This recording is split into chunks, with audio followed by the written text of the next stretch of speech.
আমাদের দেওয়া ছোট ছোট এফোর্টগুলোর জন্যই হয়তো প্রতিটা সম্পর্ক এত সুন্দর হয়। আর জানো তো, আমাদের সম্পর্কে সেই এফোর্টটা তন্ময় দেয়। যেটা আমার ওর জন্য করা উচিত সেটা সবসময় ও আমার জন্য করে।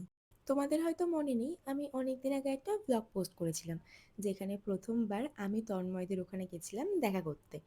আর ও সেইবার বাড়িতে প্রথম ইউটিউব দেখে বিরিয়ানি রান্না করেছিল, আর যেটা আমার জন্য নিয়ে এসেছিল।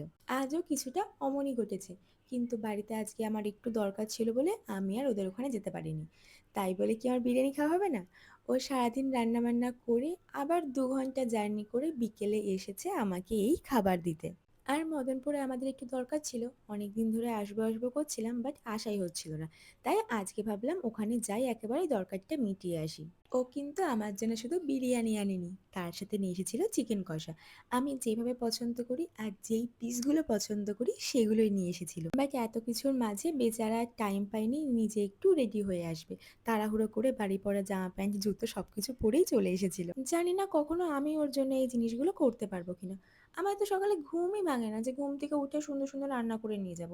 সুন্দর রান্না দূরের কথা, সামান্য ম্যাগিটুকু নিয়ে গেলেও ও খুশি হয়ে যাবে। বাট সেইটুকু নিয়েও বা কে করে? আমার তো ঘুম। সে যাই হোক, মদনপুর থেকে আমি আর একা ফিরিনি, ও এসেছিল আমাকে কল্যাণীতে নামিয়ে দিতে। বাট ওর এখন ট্রেন নেই, 0.5 ঘন্টা কি 1 ঘন্টা মতো ওকে এখন বসে থাকতে হবে। বাট বাড়িতে আমার যেহেতু একটু দরকার ছিল তাই আমি বেরিয়ে পড়েছিলাম। আর এতক্ষণ আমি খেতে বসিনি, সন্ধ্যাবেলা যেই বসলাম তখনই কারেন্টটা চলে গেল।